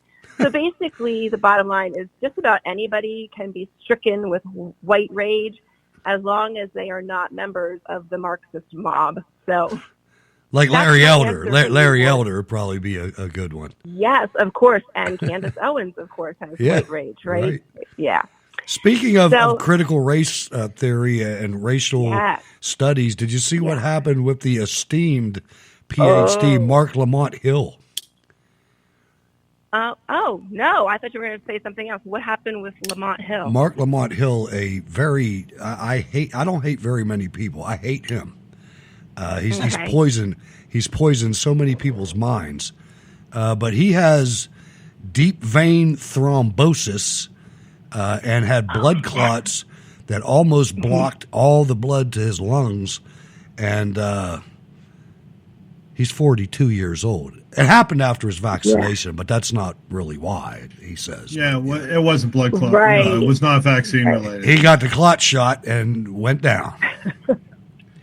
And we wouldn't want to investigate that or really, you know. It won't be discussed. We can't talk about it. No, none of that. I thought, Hutch, when you brought up the critical race theory, I thought you were going to talk about what Attorney General Merrick Garland has just issued. Oh, please enlighten us. I don't know. Oh, this is the doozy of great justice right here. So he just instructed the FBI to mobilize against parents who oppose critical race theory in public schools, citing threats. So the letter follows the National School Board Association's request to classify protests as domestic terrorism. I did see that. So he's going to get the FBI after parents. Now think of this, ladies and gentlemen. If you don't think that there are two Americas forming, this group that History B is talking about covers 90,000 school board members across the country. And what they've done is they wrote a letter to President Asterix requesting FBI and Secret Service protection against the parents that are putting their members in so much dire danger that they should be classified as domestic terrorists. And now you're saying, History, that the Attorney General has acted on that. Yes. Think about it this way, folks. At least we dodged a bullet and he's not on the Supreme Court, because he almost was.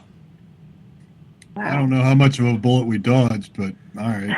Well, he's got 4 years now, or 3 left, and it could be the rest of his life on that court, and he's never going to get on there now. All I'm saying is... Well, I shouldn't say never. Lindsey Graham's in there. What we were able to replace him with still didn't help our side. Good point. So excellent point. So that was the point all along. I mean, the fact that he didn't make it didn't hurt us one way or another, because the ones that did just screwed us anyway. Wasn't that something, too? That was a stunner, History. I mean, when you thought that Kavanaugh, and I don't even remember the woman's name. What was her name? Amy Coney Barrett. Barrett. Yeah. Kind of disappointing a little bit. It seemed like they were scared. I mean, like the protesters, the insurrectionists that were at the Supreme Court building trying to blow the door down. No. They were not insurrectionists. They were legitimate protesters. Of course they were. The insurrectionists didn't come around until January 6th. That's it. Right. It didn't have any guns. Yeah, they're just terrible insurrectionists. They're stupid. They were stupid insurrectionists. You're supposed to have a gun. I know. They had a revolution at the dollar store. Maybe that's it. They were stalking up. Putting holes in the wall. Right. Of our institutions. So, Hutch, I was wondering if I could share a little story with you coming out of Pennsylvania. Certainly.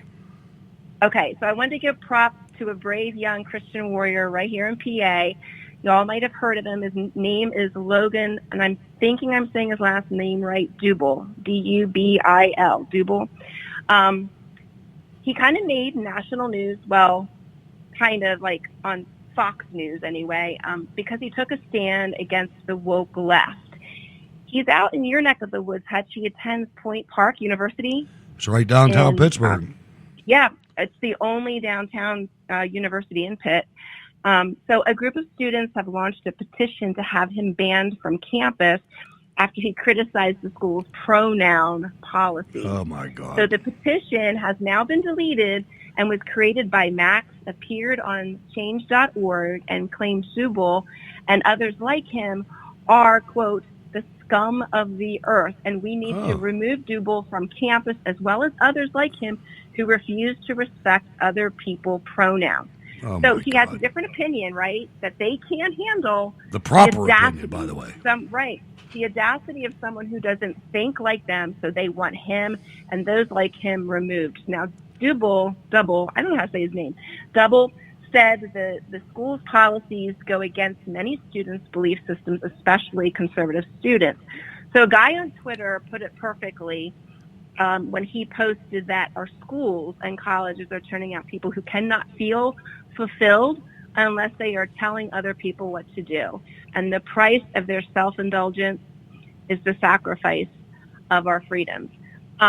If I could take a minute, this kid's letter, he wrote a letter to the school, and it's very powerful. It's very short. Would I be permitted to read it real quick? Sure. Okay, my name is Logan Dubil, and I'm a concerned junior at Point Park University. I have made quite the name for myself over the past 2 years due to my interest in policies and journalism. When the word got out that there was a vocal conservative on campus, things started to take a turn for the worse. Throughout my freshman year, my dorm room's door was covered with curse words and vulgar statements. Students also threatened me with physical violence on social media. After bringing these complaints to the administration, nothing was done to prevent similar situations from occurring in the future. The school had a chance to make change, but failed to jump on the opportunity, making conservative students feel unwelcome and unwanted on campus. Throughout my sophomore year, the situation escalated. A Point Park student threatened to leak my apartment number. Other students voiced their approval of this act on social media, an act that is illegal. I do not take doxing threats lightly, and neither should the school. I was also kicked off Point Park University's school paper, The Globe, for my differing opinions. In a private meeting with a few editors and the editor-in-chief, I was cursed at and called a racist. This behind-door meeting was highly unprofessional and put me in an uncomfortable situation. After trying to resolve the issue, the adult supervisor of the paper sided with the editor-in-chief, putting a stop to my passion of writing. I am now a campus correspondent with Campus Reform. You may be familiar with some of my work over the past couple of weeks. Point Park University has been a national laughingstock. The school has been talked about on Fox News, the New York Post, the Daily Caller, Blaze Media, and many more. To this day, the school has yet to release an official statement about the situation and you put yourself in. To make matters worse, students at Point Park University have created a petition to remove me from campus in regard to my opinion on the school's pronoun misuse policy, the subject of my original article that caught national attention. At least one person took it upon themselves to submit a false complaint to my place of work, accusing me of misgendering them during my shift. Misgendering them. That never took place. So this is ridiculous, but I just wanted to highlight that here's a kid who's standing up for righteousness, for truth, and in the middle of a shithole. In the middle of a shithole. Yeah. I mean, they're doing this. They're doing this. Pittsburgh has 300,000 people left, folks. There used to be 1 million. Right. You know what I mean? Now there's 300,000. Run by Democrats. Most of them are parasites. And they have to own it. Yeah. Right. Yeah. So, well, it's not just that. I mean, it's not just Point Park, though. Let me say that, because I used to work right on Pitt's campus. Right. You go out, history, just a little geography here. That's the only one that's downtown. But 1 mile away from there's 50 of them.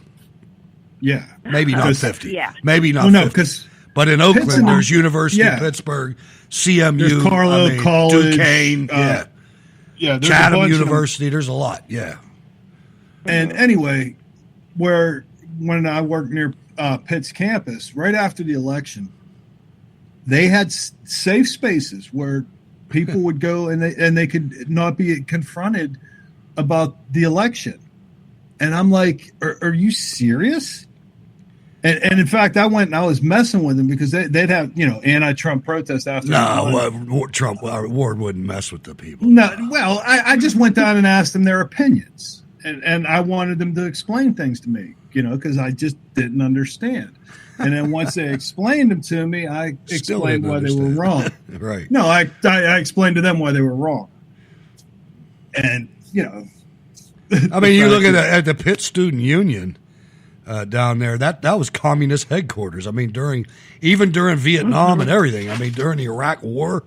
I mean, you used to go down this neighborhood, this college town, was a favorite place of mine, and Ward's too. I mean, oh yeah, this was a great place to I go. Went to high school there. Me too, and it was a great place to go party for young guys. Now you go down there, and it's like Zimbabwe, man, and not just. I mean, there's Muslims everywhere. It's not even like an American, like a Pittsburgh neighborhood anymore. No, well, the thing is, you have a lot of like Chinese and Orientals coming from going to CMU. I'm sorry, you're not allowed to use that word. It's Asians. Which one? It's Asians. Which one was Asians? It has to be Asians. Orientals is a rug. That is horrible. Yeah, you cannot. That is racist, and don't you dare even think about calling it Chinese food either, because it's Asian. Okay. Asian. So there's a line of demarcation between Chinese food. It's kind of hard. It's hard though because in Asia's kind of like Islam. Every race on the planet is represented in Asia, just like in Islam. But anyway, just saying. All right, history. Appreciate the call. Yeah. Try to do it again sometime. Love to hear you. I will. Can I say one more thing? Do I You have certainly time for can. One more thing? Yeah. Oh, thank you. I just wanted to say, because I'm so tired of being angry, and it's very frustrating, and I have to talk to myself and let myself know that none of this is surprising, because we're living in a time when those with godly principles are going to be hated. Yep. Logan Dubel is the present-day David, and he's standing up against the giant, and I applaud his courage and his faith. The radical left, the elite oligarchs, the deep state, whatever name you choose to use for the army of darkness that's mocking and taunting God, we must each be like Logan and face the Goliath and move forward. But we have to move forward in faith, knowing that God is bigger.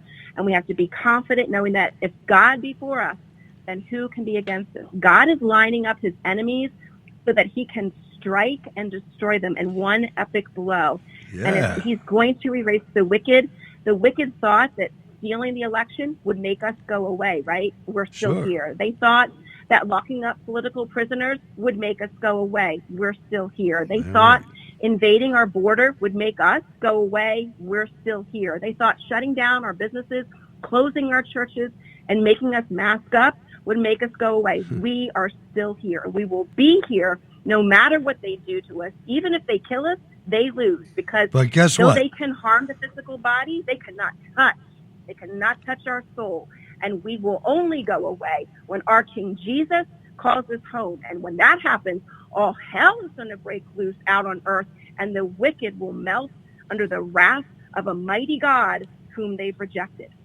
I'll tell you something though. You think about it, and they better be careful that they don't push us to the point where we decide, you know what, it's time to whoop y'all ass. Because if that time comes, when that time comes, I take conservatives against liberals any day of the week. I mean, the people I know, that's because, they know why, own. Hutch? You know why?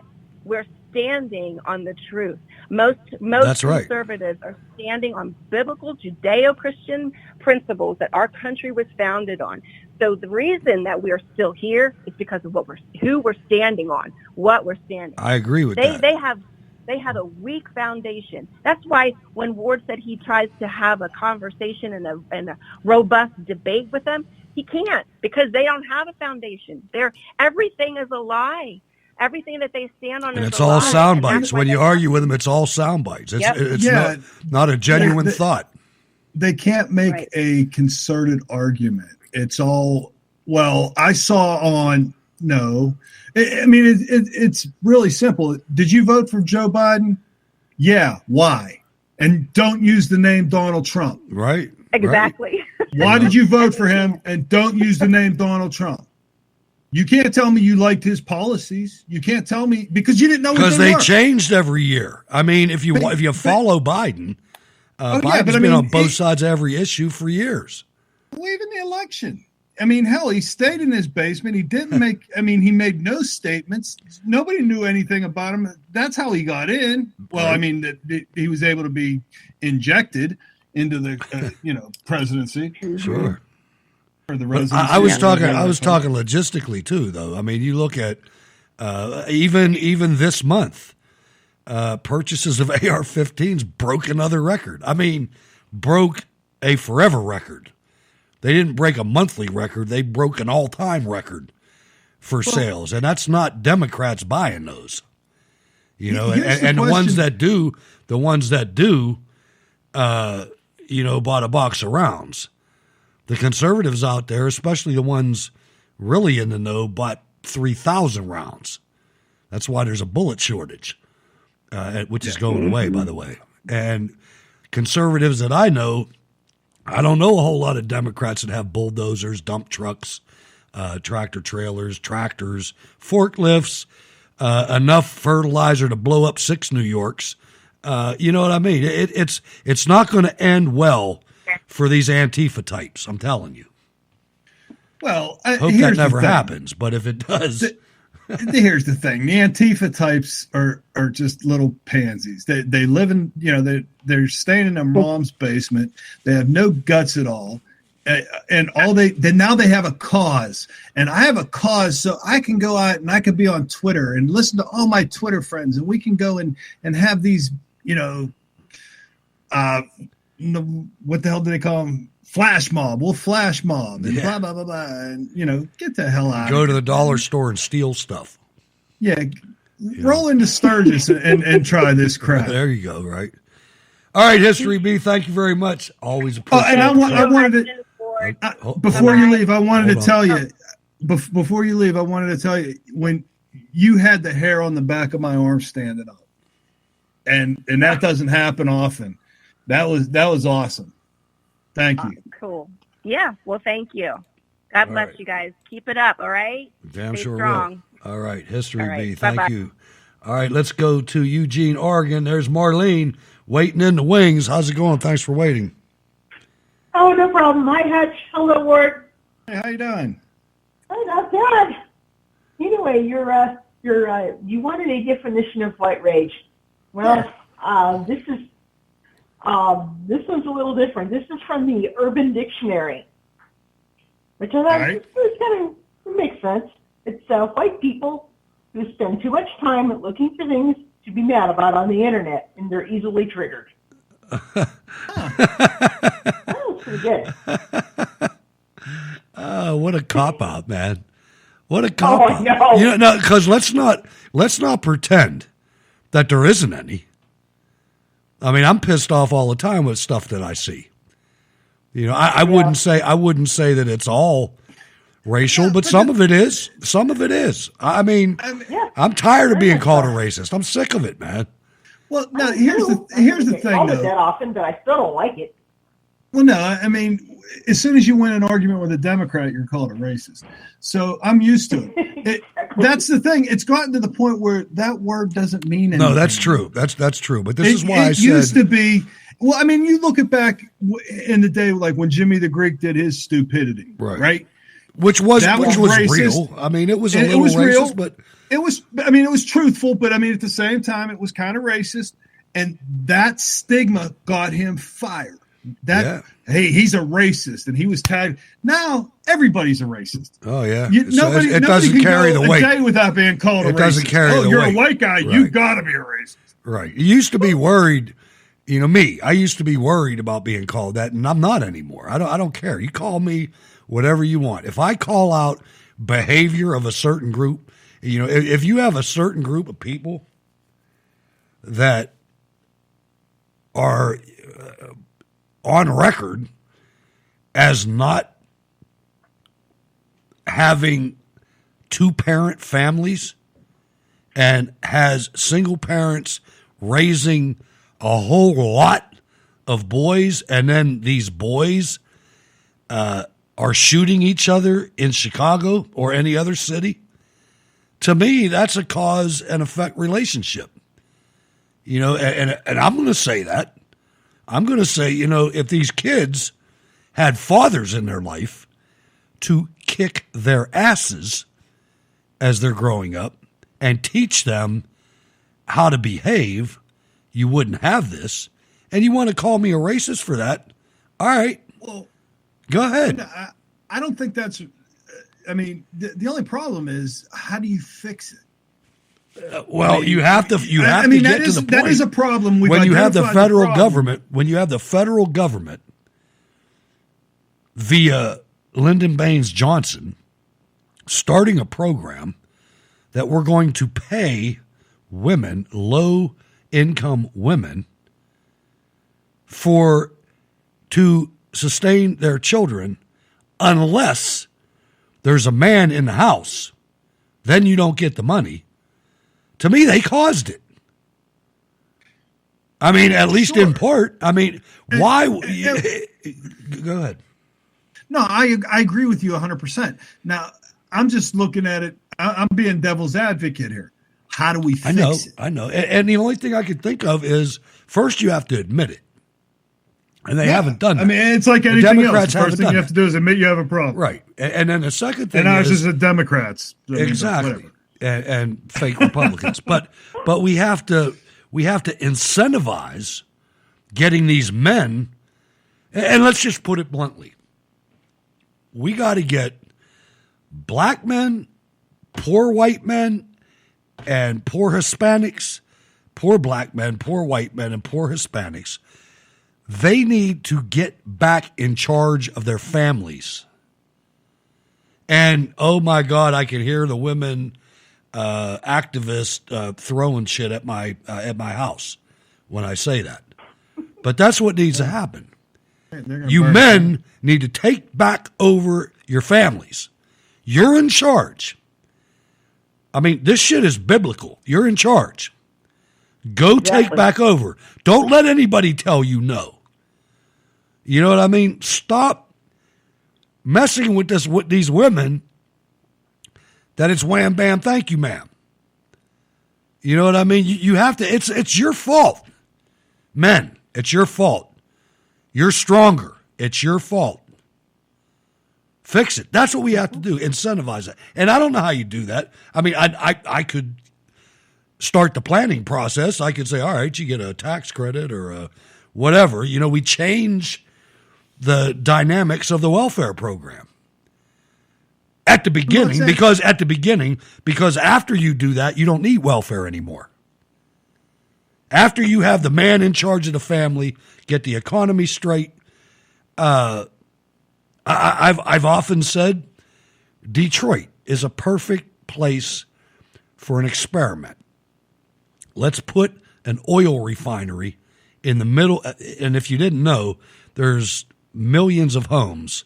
No, I don't think it's millions. I think it's 90,000 abandoned homes in Detroit. So there's plenty of room to get some Army Corps of Engineers in there with dozers and clear out an area, build a refinery, and say, all right, Detroit, we're having a job seminar, and come in, and you can test hot on a piss test. It doesn't matter. We're going to have a rehab program that's going to last, 3 months. It's free. Come in here, get in the drug rehab program. When you come out, we got a $50,000 a year job for you at this refinery. You think there'd be a line, Ward? You think there'd be a line at the door if they did that? Nope. I do. I don't. You don't? Because I mean, people are still happy to sit around and get paid for doing nothing. But they're getting paid $200. There they get paid $5,000. You have to up the ante. Yeah, I mean, I agree with you that should work.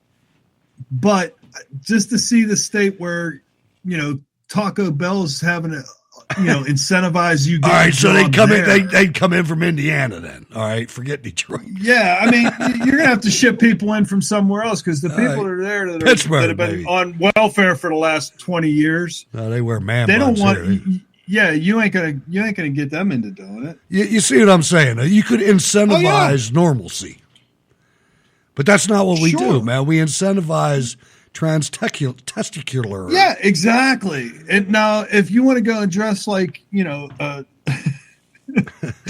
you're not even allowed to say dress like a woman. I don't know what your pronouns are. So, I could just screw that all up. I was driving, and I said, do you remember when I had Bird's Eye View going, I had a listener in Zambia, and her name was Holly. She was a white missionary.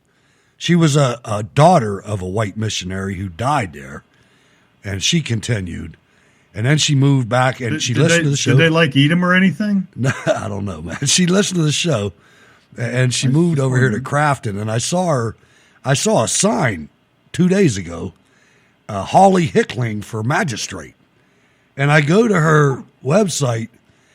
You know what the first freaking thing on this simple woman's website was? My preferred pronouns are she and her. I'm like, click, cancel, delete, idiot, freaking moron, stupid. I mean, that's so stupid to me, man. That whole thing. Don't bring that argument to me because we're getting ready to fight. You know what I mean? It's the same. It's the same thing as the people who get all bent out of shape about Merry Christmas. I got Jewish friends, and they've all told me the same thing.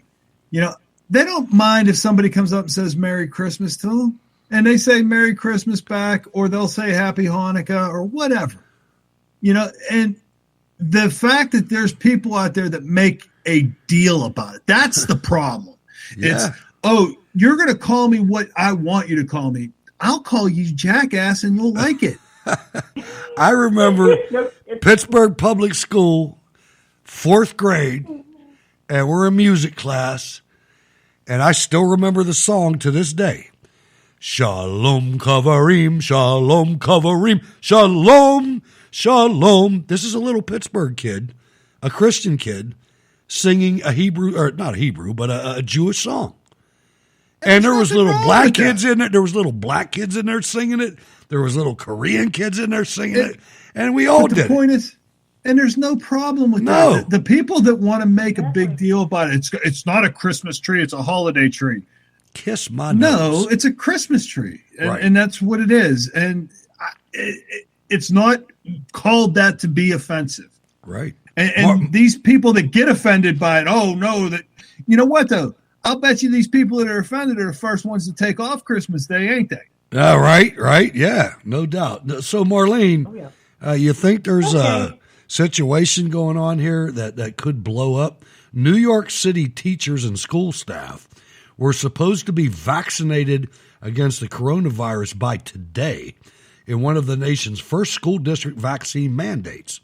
Mayor Bill de Blasio issued a warning to his city's approximately 148,000 public school workers, obviously a failed system, Friday, noting unvaccinated workers would be put on unpaid leave and not allowed to go to work this week, the AP reported. How do you think that's going to work out? I can't wait to see. I can't. I mean, I'd be interested to see how that works out, too. There'll probably be a media blackout on it, though. Oh, maybe. Oh, yeah. I mean, it's kind of like if you remember back when Cuomo was doing all his crap with, killing all those people in the nursing homes. That went away, and the next thing you know, he wrote a book about what a great job he did, and the media's like, yes, you did. Unbelievable. Good job there. Did you see the montage of his brother Fredo and Don Lemon, the homosexual predator from CNN? I don't know where I saw this, but it was like they went and they captured like 10 different times when the Don Lemon and Fredo Cuomo show, when they left, like at the end. Oh, I love you, D. Lemon. I love you too, Cuomo. yeah. It was goddamn sickening, man. It was gross. They kissed. They freaking danced That's together. horrible. It was foul, man. It I mean, is I'll bet he has I to. didn't see that. I bet they make him turn in his Italian card, man, at the club. Because I mean, it was gross, man. It was like, oh man, this is foul. But anyway, what else is on your mind, Marlene? Okay. Now I was thinking with the firefighters, I think women can be firefighters, but I just don't see them necessarily carrying large-sized persons from a house. Then they can't be firefighters.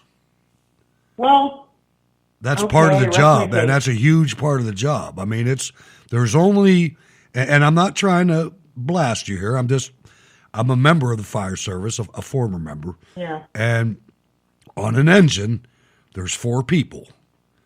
And on a truck, there's 4 people. Okay. So you got 8 people in a fire company and on a response.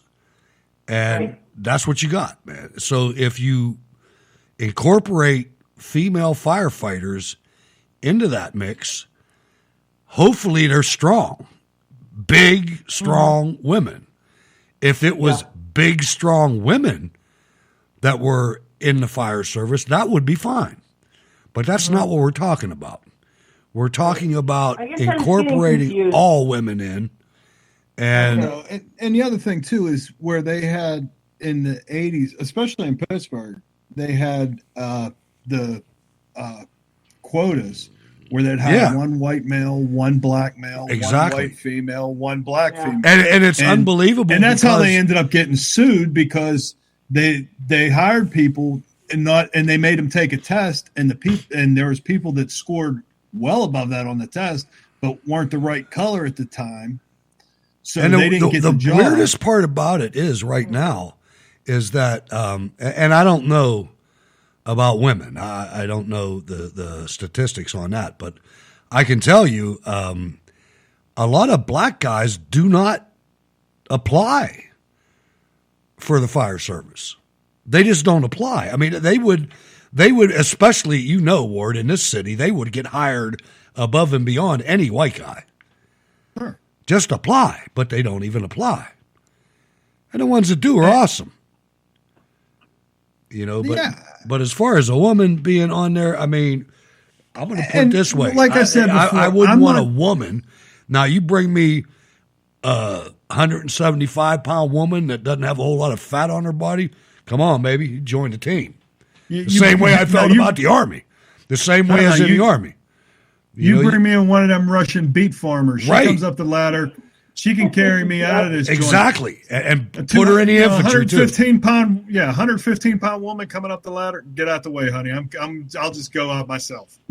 Right. I mean, it's like, why? On there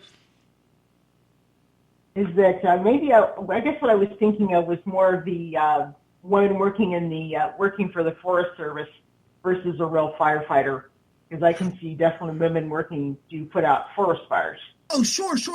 And I mean, as far as that, I mean, pulling the hose and, that kind of thing, I don't have a problem with that. My issue is when you come up with these blanket statements like a woman can do everything a man can do. Exactly. No. And I'm not saying it to be sexist or any of that kind of crap. No, it has nothing to do with that. It's upper we're gonna go body back to strength. It's upper science. body strength. That's right. You wouldn't believe how many calls that, especially in cities, because in cities, firefighter unions, what's their mission? To get the best paycheck they can and coverage they can for their members. So now, firefighters go on first responder calls, which almost invariably are medics that are calling fire to come help them lift some obese person off the ground. A lift assist is called. And sometimes it takes 4 guys to lift a 600-pound dude. Oh, yeah. But anyway, so it's not discriminatory. It's just science. Yeah. So. I guess in a lighter note, too, I was thinking about this whole thing with Section 230 I think that it should be either. Explain what that is, because I saw you comment on that and I didn't know what you were talking about. Yeah. Basically, what I was getting at, or what I understand that to be, is that rules for how platforms are supposed to handle their content moderation. I think the way it is now, I see them as they're supposed to be platforms where you can just say pretty much whatever you want to say. But I tend to see them more as publishers, where they decide what they're going to let you say and what they're going to let you not say. Well, according to Ted Cruz, the line of demarcation as far as that goes is if you make changes to anything that is posted, you're no longer a publisher. You're no longer a publisher. You're an editor. Right. And so at that point, they there's some sort of protections or something. I'm not even really aware of what they lose. But I know that they fight to keep whatever protections it is that they have. Yeah. So apparently it's pretty substantial. It is. And I'm not real schooled on that, although I've been reading a bit about that content moderator who was working for Facebook, and he brings up some of this stuff. And, he's like, well, hey, he was showing how biased Facebook really is. Of course, I've known that for a long time, but he had to bring me out, and he got into a lot of uber details and stuff. Right. And all right. So, and ending on a lighter note, I thought this was kind of funny with all those college students chanting the F Joe Biden. I was just thinking, I'm dreaming because this won't ever happen, but I would get a really big kick out of it if they ever do that at Autzen Stadium. That would be funny as hell. I would just I'd be laughing, and I'd like to be there with them saying the same thing. They probably will. I mean, this guy's going. He's going into the depths of personal freedom, man. I mean, yeah, I would love to hear it at Autzen. It'd be great. Except speaking of football, real quick, Oregon. I was pissed off at my Ducks this weekend. They went down and played Stanford. Of course, Stanford is like Oregon State, which is up north of us. They're the kind of team, they play kind of yucky, kind of so-so, and then all of a sudden they get to play Oregon. It's like all of a sudden, oh my God, a light bulb comes on and they learn how to play football. And that was a good game. That's Mark Milley's alma mater. It was a good game, except that we screwed up in the end where you saw it. We should have kicked that one field goal. That's what David was telling me. He says, had they kicked that one field goal, we could have won. No, they had to go into they had to try for the score and didn't get it. Then we go into overtime, and you saw what happened with that. Yeah. It was a good game though. It was fun to watch. It was. I watched him anyway. I mean, All right, running out of time, Marlene. Thanks for calling. I know. I better shut up. Oh, Scott, you're right, Hutch. All right, there's Marlene from Oregon. Thanks for calling. Still got another caller. That looks like Regina. Regina, you don't have much time, but how you doing? I'm doing good. I just called in, to make you feel a little bit better about the woman thing. Okay. See, I feel the same way that y'all feel, and plus, a lot of people don't take them into consideration. I realized early on that I couldn't become a police officer or firefighter or anything in that area because, one, my height. They used to have in Pennsylvania. In Pennsylvania, you used to have to be 6 foot tall to be a Pennsylvania state trooper. That's no longer with us. But when I was, I distinctly remember being in grade school, and they brought a state trooper in. You know how you had your little thing? What did they call those things in the auditorium?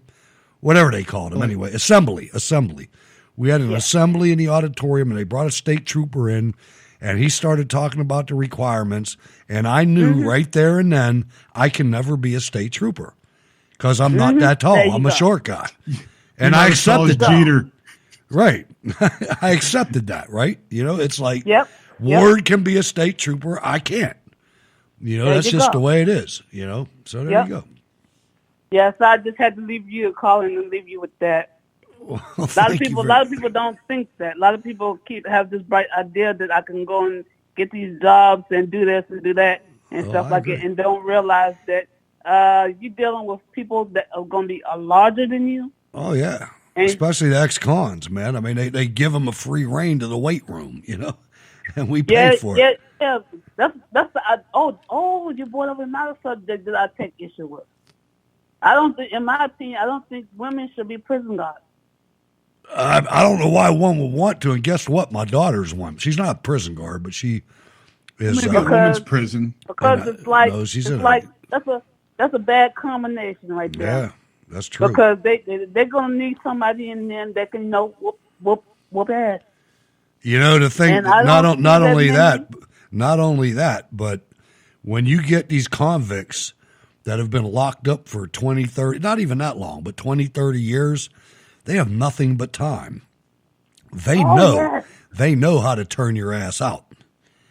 They'll figure it out. They'll have little conversations with you and get you to give up tidbits of your life. And the next thing you know, your loved ones will be being used. Yeah. Yeah, they know how to play the game. And plus I watched the actual Scared Straight when I was growing up. Me too. Me too. With Peter Falk, remember that? Yeah. Yep. The actual Rahway State Prison in New Jersey. Yep. Oh, I'm gonna let you go. It's late. All right, thank you for calling, Regina. Bye-bye. Always appreciate it. See you. All right, Ward, that's about it, brother. Good show tonight, man. How can people get in touch with you and your final comments? I'm on Gab at Wardy. There's still the Facebook page. If Facebook comes up, it's facebook.com/Cold War Radio 22. Maybe they find their keys to their whatever their and door. To their door, and they started their website up or something. I'm not sure what the hell they were talking about. They shouldn't have done that. I know. All right, so that's it for this evening, ladies and gentlemen. Thanks for tuning in. Please share the show. Always appreciate that. Check out the Wayne Dupree Show on Rumble and Facebook and all over the place from 12 to 1. Wayne and I and Leah Bella from the Laurel Mountain Range in Pennsylvania is on that show. We have a good time. Cold War Radio will be back on Wednesday with Sal. Thanks for letting us into your life for a couple hours, ladies and gentlemen. Little bit of Larry. God bless.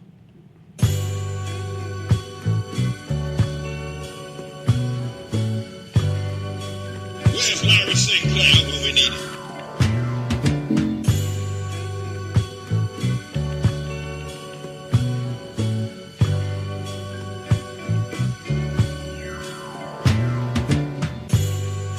Where's Larry St. Clair when we need him?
sir. And my name is Larry. Where's Larry Sinclair when we need him? If you feel that this is you, then this is what I want you to do.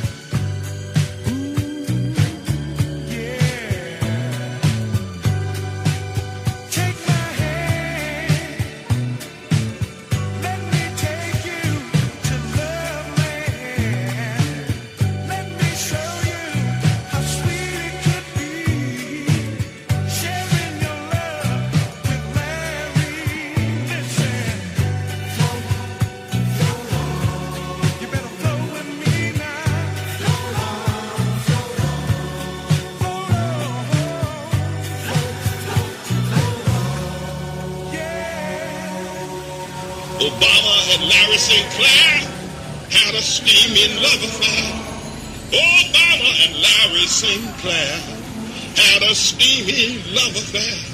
Larry looked into the eyes of Obama, the Mac Daddy, and they put a spell on Obama, the Mac Daddy. Obama said to Larry, oh, you're just my style and my kind. Oh, you look like just what I want. My man, woman, and half whatever look to look like. Oh yes, oh yes, oh yes. Obama and Larry Sinclair had a steamy love affair in the back of a limo, and then at the Holiday Inn, they had a steaming love affair.